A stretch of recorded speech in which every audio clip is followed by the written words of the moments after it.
Žēlastība jums un miers no Dieva mūsu Tēva un Kunga Jēzus Kristus. Mēs šodien uzklausīsim un pārdomāsim Dieva vārdus, kā tie rakstīti Marka evaņģēlijā, 4. nodaļā, sākot ar 35. pantu. Un viņš tiem saka, tamī dienā vakaram metoties, pārcelsimies uz viņu malu. Un ļaudis atlaiduši, tie viņu ņēma līdzi, tā kā viņš laivā bija, un citas laivas bija pie viņa. Un liela vētra cēlās un viļņi gāzās laivā, tā ka ūdens jau piepildīja laivu. Un viņš gulēja stūres galā uz spilvena, un tie viņu modina un saka viņam: Mācītāji, vai tu nebēdā, ka ejam bojā? Un uzmodies viņš apsauca vēju un sacīja uz jūru: klusu, mierā. Un vējš nostājās un iestājās pilnīgs klusums. Un viņš uz tiem sacīja: kam jūs esat tik bailīgi? Kā jums nav ticības? Un tie ļoti izbijās un sacīja savā starpā: kas tas tāds, ka pat vējš un jūra viņam paklausa? Āmen. Lūksim. Mīļotais debes Tēvs, dod mums ar vienu svēto garu, kad mēs uzklausām Tavus svētos vārdus un saņemam Tavu žēlastību. Lai mēs tiešām būtu bez šī jautājuma, kas tas tāds, kad mēs zinātu, kas ir Jēzus Kristus. To mēs Te lūdzamies viņa vārdā. Āmen. Sēdieties, lūdzu. Tiem, kas lasa evaņģēlijas, protams, tas ir notikums, kas ir lasīts bieži. Tam ir grūti paiet galā, īpaši tāpēc, ka viņš pārsvarā ir evaņģēlijas sākumos, un tas nozīmē, ka viņš var izlasīt diezgan ātri, nenogurstot, kā tas bieži vien notiek. Līdz galam neizlasa, tāpēc, ka ir paguris un kaut ko citu interesantāku ir atradis attiecīgi. Un, protams, tas ir viens no arī brīnumainīgiem notikumiem ar mūsu pestītāju Jēzu Kristu. Un tāpēc uzreiz gribu teikt, ka šī notikuma jēga ir šī jautājumā, kas tāds, ka pat vējš un jūra viņam paklausa. Tad šī notikumā parādās tiek Kristus persona, Kristus būtība tiek izskaidrota ar evaņģelista Marka vārdiem aprakstot šo notikumu. Un noteikti arī pats Kristus ir gribējis, lai cilvēki to tā saprastu, jo visos 3 pirmajos evaņģēlijos tas ir ierakstīts tieši šis notikums, un viņš saistīts, protams, ir vēl kādu citu, bet tas jau ir nedaudz vēlāk kādā citā sprediķī, kas notika, kad viņš pārcēlās ar saviem mācekļiem ezera otrā pusē. Tad Jēzus sacīja: pārcelsimies uz viņu malu. Jēzus dod pavēli un reizē norādīja ar mērķi. Viņš nesaka: ja mums izdosies, vai ja jums izdosies, pārcelsimies, vai arī vienkārši jums ir jādara viss, lai pārceltos uz otru krastu. Bet viņš saka: mēs pārcelsimies, tātad kopā. Un pazīstot Jēzu pēc viņa iepriekšējās pieredzes, visam vajadzēja notikt tā, kā tas ir plānots. Protams, mācekļiem bija savu pieredzi ar Jēzu. Mēs lasām Jāņa evaņģēliju. Brīnumaino notikumu kāzās Kānā. Viņiem arī vajadzēja padomāt, kas viņš tāds ir, kā ūdens tapa par vīnu. Vai triku meistars? Taču nē, var jau paslēpt sev zem apģērba kādu krūzi, ar ūdeni krūzi, ar vīnu.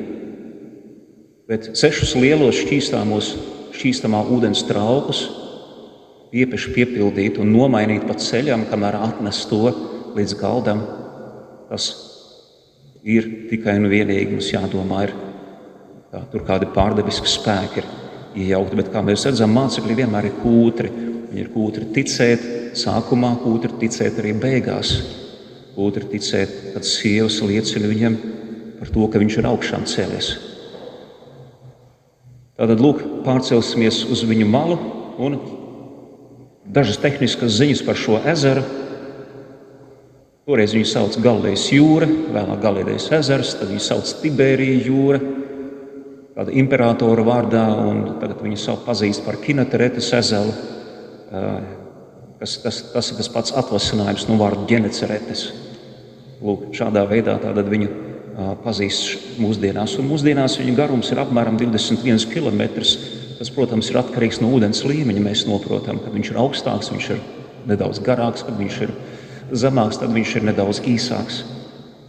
13 km platumā, un konkrētajā vietā ir noteikts apmēram 8 km platumā. Tādā vietā, kur Jēzus ar mācekļiem pārcēlās pāri. Tas ir diezgan plats, bet ar acīm var redzēt otro krastu labā laikā, īpaši, ja pakāpjās augstāk. Tad ļaudis viņu atlaida, no kurienes viņu atlaida? No mācības. Jēzus bija iepriekš mācījis ļaudis, viņš bija izzinis ļaunus garus, viņš bija dziedinājis Sīmaņa Pētera sievas mātei, viņš bija sludinājis līdzību par graudu, par vārdu, kas tiek sēts cilvēks sirdīs, tā mēs to lasām visu, tā ir to Marks sakārtojis. Un lūk, pēc šī visas sludināšanas un mācīšanas, tātad viņi dodās uz otru krastu, jo tur Jēzum ir kāds darbiņš darāms.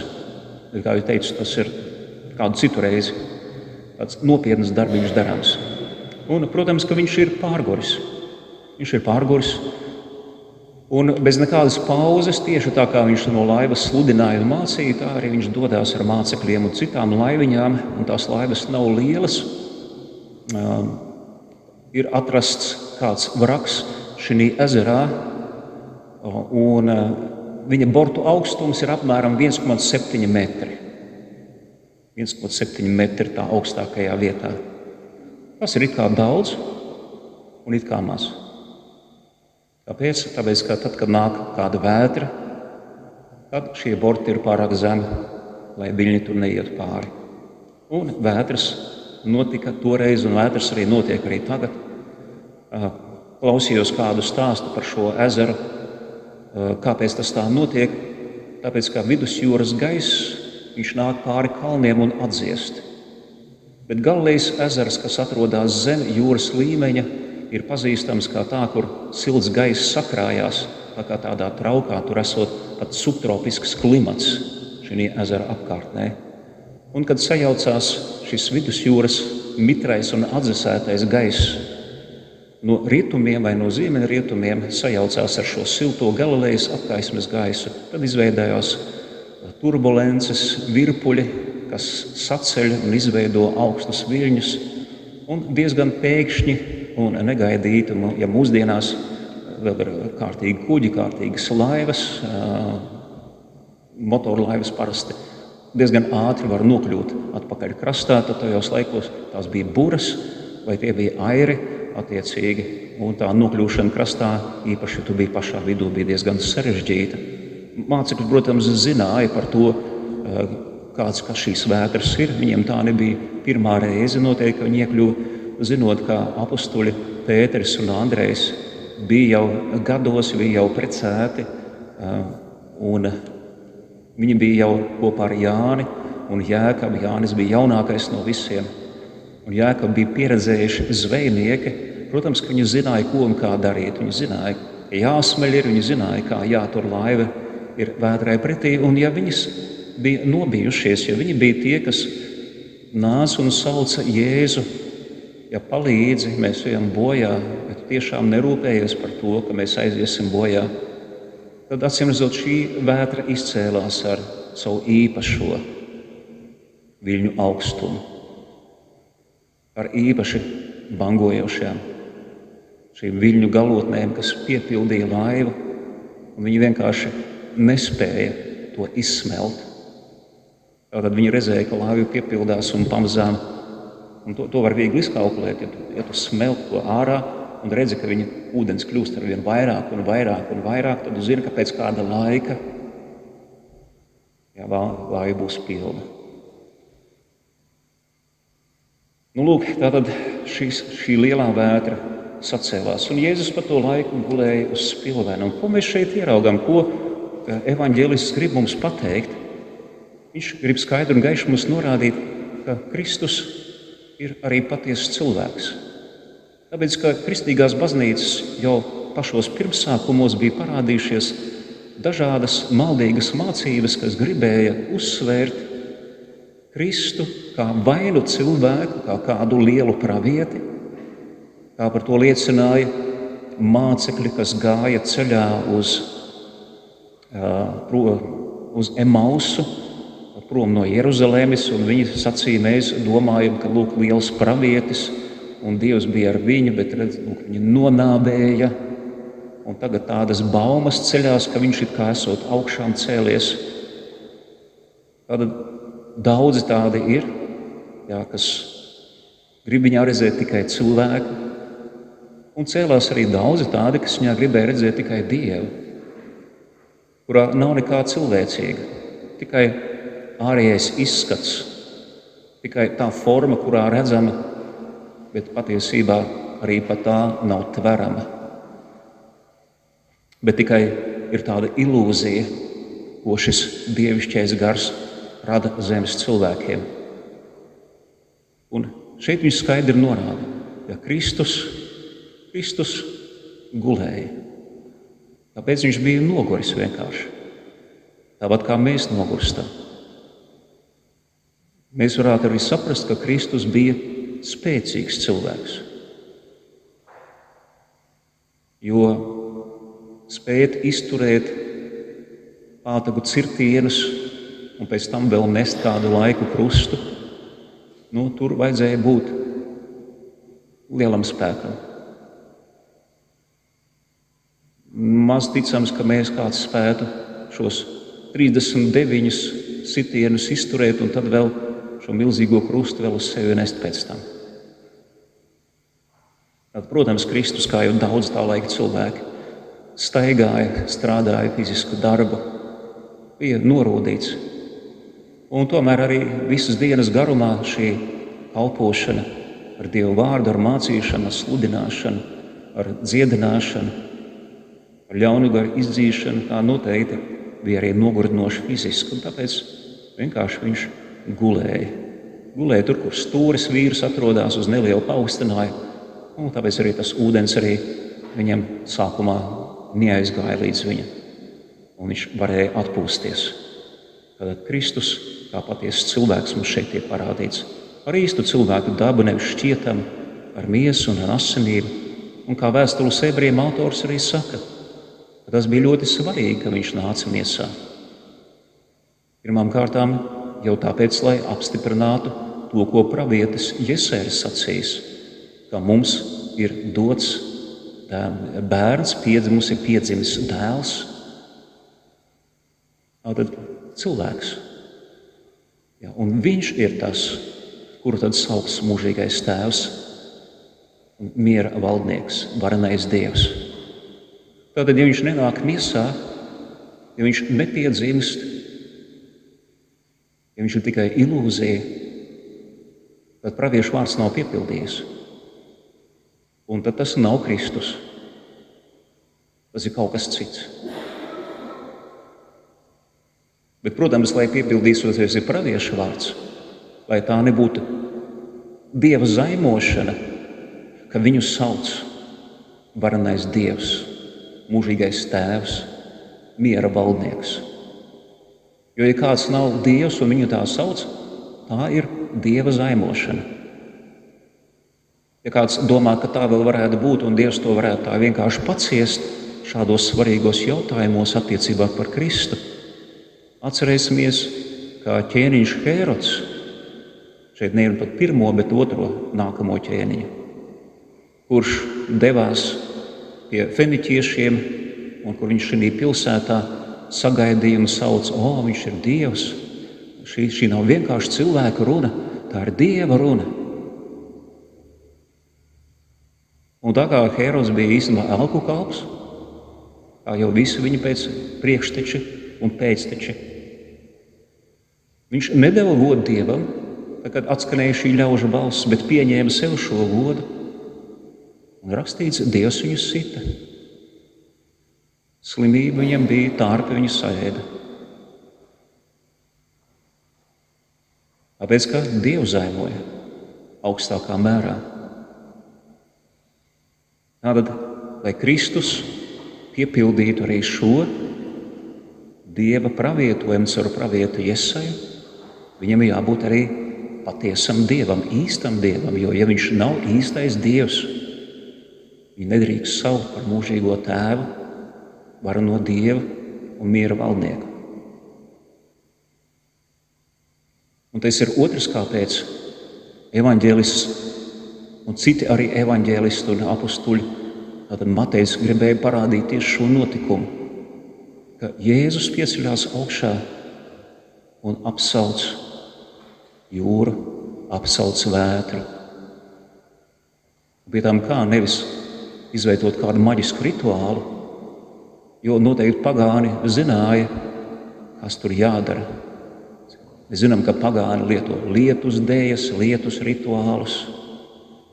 Dažkārt viņi Kanānā upurēja bērnus mazus Moloham, savam bālam, lai būtu lietus, lai būtu zemes auglība. Tas jau sen pierādīts fakts, ja kāds domā, ka tās ir tikai baumas par kanāniešiem. Ziniet, Dieva vārds, ja viņš ir teicis, ka to tās tautas dara 5. Mūzes grāmatā 18. nodaļā, tad viņas tā arī to dara. Un Dievs viņus izdzina par to ārā, jo tas ir neciešami. Un te jāsaka arī to, ir jābīstās arī visām tautām, kas dzīvo tā saucamajā rietumu pasaulē, kuras ir legalizējuši abortus. Tādas pašas bērnu upurēšanas Moloham. Jautājums, kas būs ar šīm tautām, kas to ir legalizējuši? Vai arī nebūs Dieva pacietības mērs un mūsu izstums tautas, kuras savus bērnus nenoliek uz Moloha altāra? Ja tāda turpināsies, es paredzu, ka nebūs vairs Dievs svētī Latviju, bet būs kaut kāds kalifāts. Krievijas, Austrum Eiropas vai visas Eiropas kalifāts. Bet nebūs vairs Dievs svētī Latviju.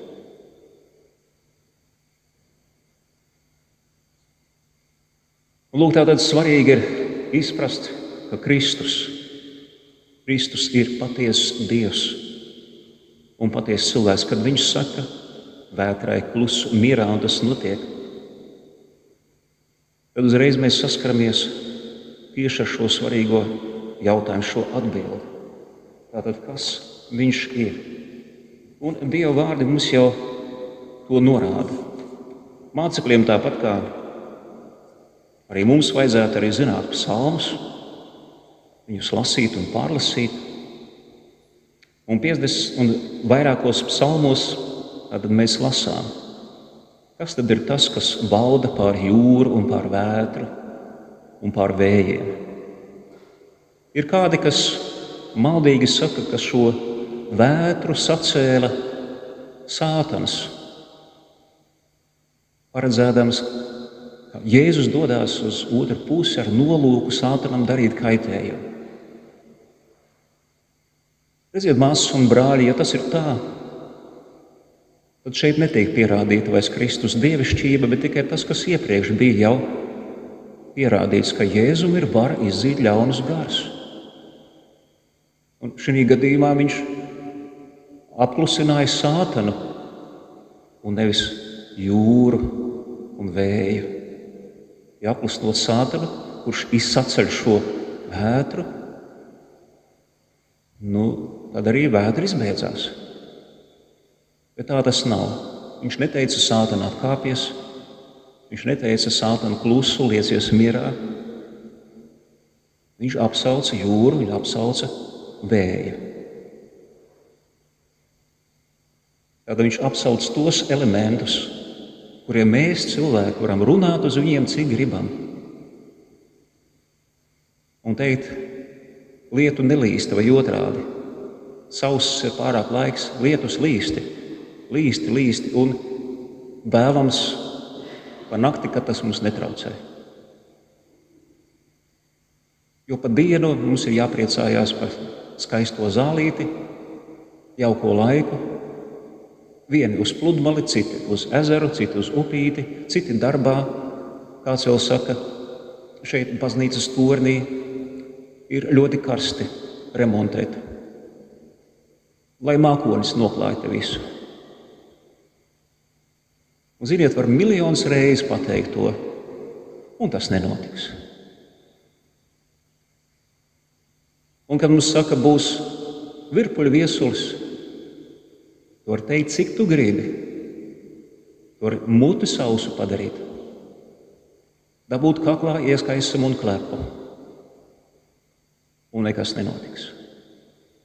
Tāpēc, ka Dieva vārds saka, ka šādas lietas vienīgi tam kungam Dievam paklausa. Dievs, kungs Cebot, kas ir tāds kā tu? Stiprs ir tas kungs, viņa uzticība ir ap viņu. Tu valdi pār trakojošu jūru, kad jūras viļņi ceļas, tu tos klusini. Tiešām mācekļiem, ja viņš šo psalmu atcerējās, vajadzēja uznākt bailēm. Tikai kāpēc viņu sirdis bija tik bailīgas, ka viņi negribēja pateikt līdz galam. Viņi uzdevuši tikai šo jautājumu, kas tas tāds, ka viņam viļņi, jūra paklausa. Kas viņš tāds ir? Tā atbilde ir dota. Tas kungs Cēbots, debes pulku valdnieks. Kādā citā psalmā lasam, tu, kas kalnus nostiprina ar savu spēku, apjūzies ar stiprumu. Tu klusini jūru krākšanu, to viļņu šņākšanu un tautu trakošanu, ka visu pasaules malu iemītīgi bīstas no tavām zīmēm. Un tomēr tu liec arī gabalēt ļaudīm gan rītausmas, gan saulrietas zemēs. Tavs goda krāsas stāv stiprs no sendienām, tu Dievs esi no mūžības uz mūžību. Viļņu kalni cēlās, saka, kungs tiek rāds un plīsa, tie šņāks ar vien vēl jo stipri, bet varenāks par lielo ūdeņa krākšanu, varenāks par jūras bangām ir tas kungs savos debesu augstumos. Lūk, nelielā laika sprīdī mācekļi ieraudzīja Kristu, protams, viņa cilvēcībā, ar ko viņi pazina, jo viņiem nebija jautājums, vai ar Kristu var sasveicināties, vai Kristu var apkamt, vai Kristus viņiem var pieskārties, vai viņš ir īsts cilvēks, vai Kristus ēd, vai Kristus guļ. Viņam tas bija skaidrs. Tas tikai vēlīnām paudzēm nebija skaidrs. Maldu gara rezultātā. Bet lūk, svarīgākais, ko viņš arī gribēja pateikt, ir, lai saprastu, kas var apklusināt jūru un vētru. Tikai tas kungs Cēbots, debes pulku valdnieks, Dievs savā varenajā spēkā. Viņi ieraudzīja Kristu, viņa patieso cilvēcību un patieso Dieva dabu. Tāpēc tas mums liek atsaukties atkal uz to, ko evaņģēlists Marks savā pirmajā nodaļā un pirmajā pantā jau izteica. Tas ir Dieva dēla Jēzus Kristus evaņģēlijas sākums. Un lūk, viņš skaidro tālāk arī, ko nozīmē Dieva dēls. Tas nozīmē patiesa Dievs no patiesa Dieva. Dzimis neradīts gaisma no gaismas. Un caur ko ir viss radīts, kā mēs lasām Jāņa evaņģēlijā.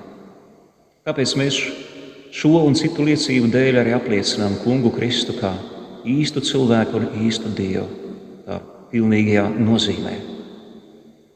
Daudzi cilvēki, ieskaitot arī kristiešus, domā, ka mūsdienās baznīca ir gluži beigas pienākušas, kristīgā ticība iet mazumā, kristīgā ticība piedzīvo krīzes laiku un tā tālāk.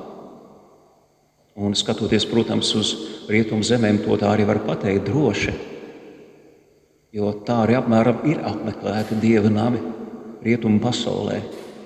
Citur vairāk, citur mazāk, bet rietumu Eiropā un austrumu Eiropā apmēram tāpat kā pie mums, plus mīnus. Citur vairāk, citur vēl mazāk.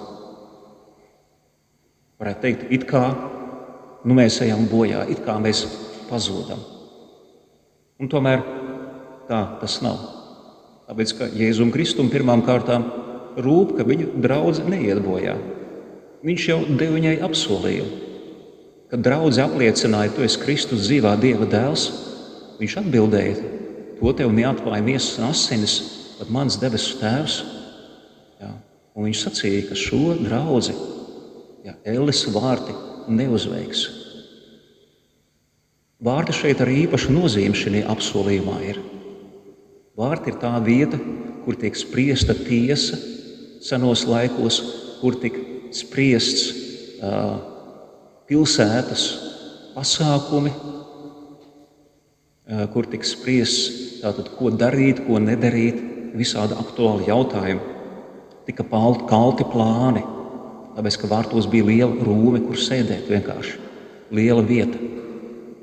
Tātad nebija tie nami tajos laikos tik plaši, lai varētu kādā lielā namā, kādā pilsētas zālē sapulcināt visus svarīgos vīrus.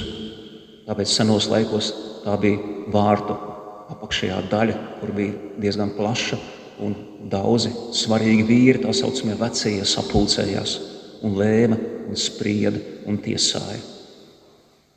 Un šīs apsolījums nozīmē, ka lai ko Elle būtu ieplānojusi pret Kristus draudzi. Piemēram, kristīgās baznīcas beigas neizdosies. Tāpēc, ka tautu trakošana, ka mēs lasām ne tikai viļņu, bet arī tautu trakošana, apklusina tas kungs Cēbots, mūsu Dievs, Tēvs, Dēls un Svētais Gars. Kristus, stiprais Dieva karavīrs. Mēs viņu iepazinām tikai kā pazemīgu un lēnprātīgu, jo tā viņš nāca, tāpēc, ka viņam rūpēja kaut kas par mums. Mēs parasti, kad domājam, vai Dievs par mums rūpējās, viņam rūp, mēs parasti domājam tā: kungs, vai tev nerūp, ka mans bērns ir smagi slims?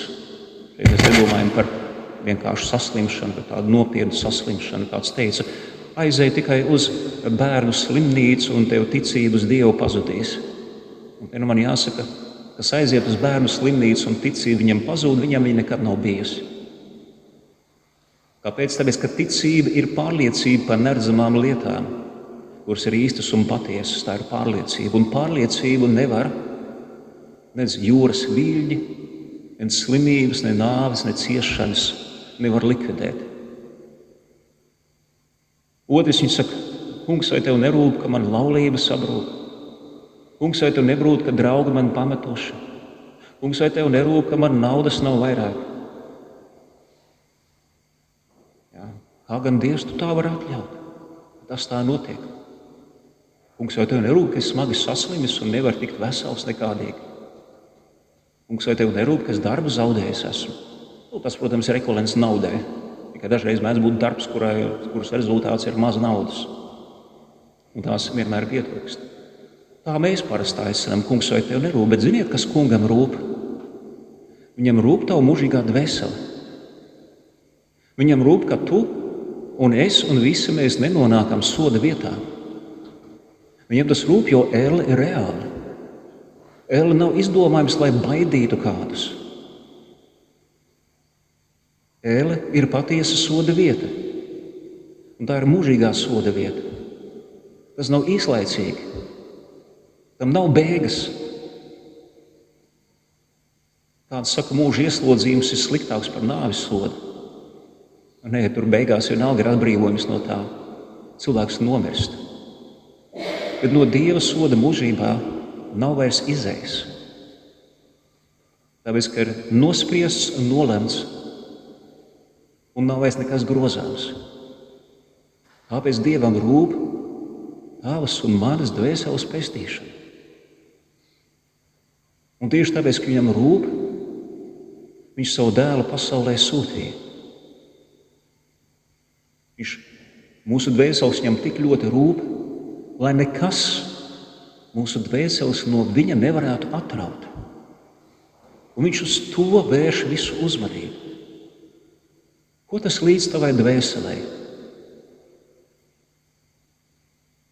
Ja izdzīvo tavs bērns, izdzīvo tavs suns vai kaķis, ko tas līdz, ja tev ir daudz naudas? Ko tev līdz, ja tev ir darbs, kas tev patīk? Ko tev līdz, ja cilvēki tev atzīst un draugi tev mīl? Ka tavs vārds ir ievērojams un slavens, bet tev pazūd dvēsele. Ka tā nonāks mūžīgā sodā. Ko tas līdz?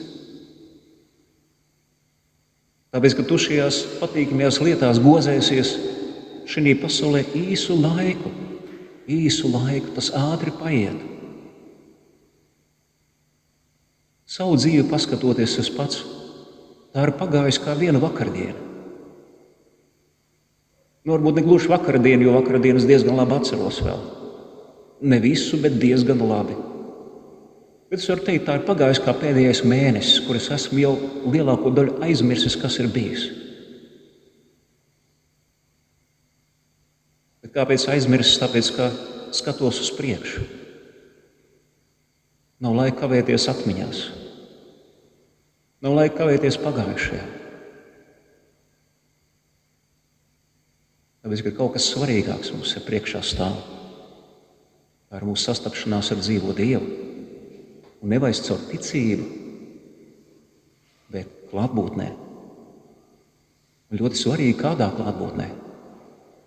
Vai žēlastības klātbūtnē, kad debesu Tēvs tevi aicinās Kristus dēļ, kad tu nostatīts būsi blakus Kristum, svēts, svētīts,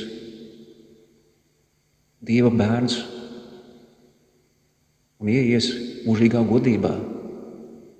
Tu nostāsies viņu priekšā kā notiesātais, kuram tiek uzrādīti visi viņa grēki un tiek nolasīts spriedums, kas ir mūžīgs, kuru vairs nekas nevar mainīt.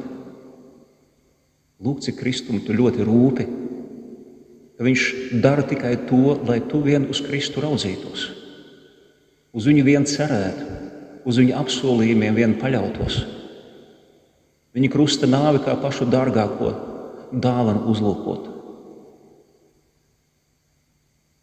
Viņa pestīšanas aicinājumu nenicināt. Viņš saka, nāc, tad tu nāc arī. Kungam tiešām mēs ļoti rūpam. Kāpēc viņš, kā vēstulē Romas draudzē apostolis raksta, viņš pat savu paša dēlu nav saudzējis, bet to par mums visiem nodevis nāvē. Kā tad viņš līdz ar to mums nedāvinās visas lietas? Kas pazudinās Dieva izredzētos? Dievs mūs taču attaisno, kas mūs izraus no Kristus mīlestības, vai nāve, vai dzīve, vai eņģeļi, vai varas, vai augstumi, vai dziļumi, vai tagadni, vai nākotni. Viņš saka, nē, nekas no tā neizraus. Nekas mūs nespēs izraut no Dieva mīlestības, kas ir atklājusies Kristu Jēzu mūsu Kungā. Un tāpēc, ka mēs viņu esam iepazinuši kā patiesu cilvēku un patiesu Dievu, mēs varam būt pārliecināti, ka mēs rūpam, jo viņš pazīst cilvēka dzīvi. Mēs viņam rūpam. Un otrs, šīs rūpes ir daudz lielākas, nekā pat daudzi no mums ir vēlējušies. Viņš rūpējas, lai mēs būtu ar viņu kopā mūžībā, lai mēs no viņa mīlestības nekad netiktu atrauti. Nekādi spēki, nekādas lietas, ne esošās, ne vēl kas nākamās, kas būs, mūs nevarētu izraut no viņa. Un mums nav šis jautājums, kas viņš tāds ir.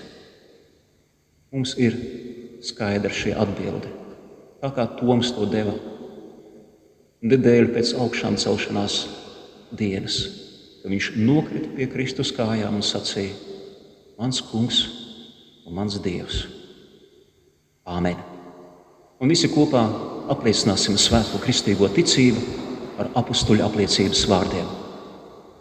Es ticu uz Dievu Tēvu, visu valdītāju, debesis un zemes radītāju, un uz Jēzu Kristu, Dieva vienpiedzimušo dēlu, mūsu kungu, kas ieņems no svētā gara, piedzimis no jaunavas Marijas, cietis zem Poncija Pilāta, krustā sists, nomiris, aprakts, nokāpis ellē, trešajā dienā augšām cēlies no mirušajiem, uzkāpis debesīs, sēdies pie Dieva, visu valdītāja Tēva labās rokas, no kurienes viņš atnāks tiesāt dzīvos un mirušos.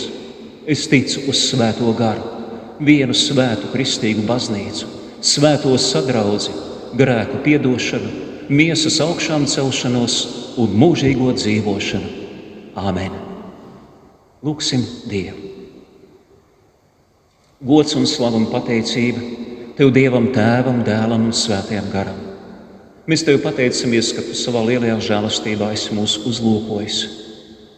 Lai tiem, kas mīt nāves ēnas zemē, atspīdētu Tavu spožā, dievišķā, žēlastības, mīlestības un patiesības gaismu. Mēs Tev pateicamies par dārgo pestīšanu, Mēs Tev pateicamies, ka Kristus Jēzus patiesas cilvēks un patiesas Dievs, mūsu pazudinātus un pazudušus cilvēkus, ir izglābis un atpestījis un izpircis no visiem mūsu grēkiem, no visiem mūsu pārkāpumiem, no visas mūsu maldīšanās. Ir izpircis ar savu svētajām dārgajām asinīm, ar savu nepelnīto ciešanu, nepelnīto miršanu. Viņš mūs ir atpestījis arī caur to no vēlna varas, ka mēs vairs nepiedaram tumsai, bet piedaram gaismai. Mēs vairs neesam tumsas bērni, bet esam gaismas un dienas bērni. Tāpēc lūdzamies, Svētais Gars ar vienu mūs apgaismo šī svētajā ticībā, lai šī liesma nekad nedziestu, bet lai Tava patiesības gaisma, lai Tava mīlestība, lai Tavs Svētais Gars ar vienu šo liesmu ar vien vairāk un vairāk uzpūš mūsu sirdīs. Ka tā piepildās ar pateicību, tie piepildās ar pestīšanas prieku mūsu dvēseles. Ka tās pieķerās ar vien vairāk Jēzu, kā Viņš mūs ir satvēris, lai mēs viņus varam cieši pretī satvert. Un ka mēs paļaujamies uz Viņa apsolījumiem. Ka caur Viņu mēs ne tikai tapsim pestīti, bet tiksim arī pasargāti, arī līdz tam laikam, kad nonāksim kopā ar Viņu Tavā valstībā. Un ka nekādas dzīves vētras, nekādi pārbaudījumi, nekādas sātana uzbrukumi, nekāda radīta lieta, kas ir bijusi, ir vai būs, mūs nekad nespēj šķirt no Viņa mīlestības. Par to mēs Tev pateicamies un godinam Tēvu, Dēlu un Svēto Garu. Mīļotais Pestītāji, tā ar vien svētī savu draudzi un sargā to un vada mūsu labais gads. Dari sev zinām pasaules tautām, sūti savus mācekļus, evaņģēlistus un lieciniekus, lai tie apliecina Tavu svēto vārdu un Tavu dārgo pestīšanu. Lai šis patiesības vārds mūsu pestīšanas evaņģēlijs, lai tas skan visās tautās ar visdziļākajos, tālākajos nostūros, kuros vēl Tava patiesības gaisma nav iespīdējusi. Lai pestīšanas vēsts izglāb ar vien vairāk un vairāk dvēseles. Mēs lūdzamies par tiem, kas ir atkrituši, sekojot šīs pasaules kārdinājumiem, savām miesas iegribām, vēlna maldiem. Glāb debes Tēvs viņus. Lai labais gans viņiem seko un šīs pazudušās avis atrod šos pazudušos grāšus. Un to arī pats apliecināja, ka debesīs ir liels prieks par ikvienu grēcinieku, kas atgriežas. Tāpat arī debes Tēvs arī glāb mūs arī no visiem maldiem, ja kāda tur aizķērušies, kāds grēks tinās mums apkārt, šķīsti no tā visa. Mūsu domas ikdienas atjauno, lai mēs varam zināt, saprast un arī piepildīt to, kas ir Tavs labais prāts, kas ir šķīsts, tīkams un pilnīgs. Lai mūsu dzīve var būt kā svēts dievkalpojums, ne tikai šeit, kad mēs esam sapulcējušies, lai saņemtu Tavu žēlastības dāvanas. Šī kalpošana var turpināties, kad mēs kalpojam saviem tuvākajiem un kalpojam pasaulē ar evaņģēliju vēsti. Sveitī Jēzu, Tu savu draudzi, visus, kam Tu esi uzticējis šo vārdu un kurus Tu aicini šo patiesības vārdu sludināt. Palīdz, Pestītāji Jēzu, kad dzīvojam Tavā žēlastībā, aizjam atdusē Tavā mierā, augšām ceļamies ar Tavu spēku un iemantojam mūžīgo dzīvību Tavā debesu valstībā, kur Tu līdz ar Tēvu un Svēto Garu viens patiesas Dievs, dzīvo un valdi augsti teicams mūžīgi. Kungs Jēzu Kristu, Tu Kungs un Dievs, Tu Kungs un Dievs, paklausī, ko mēs lūdzamies.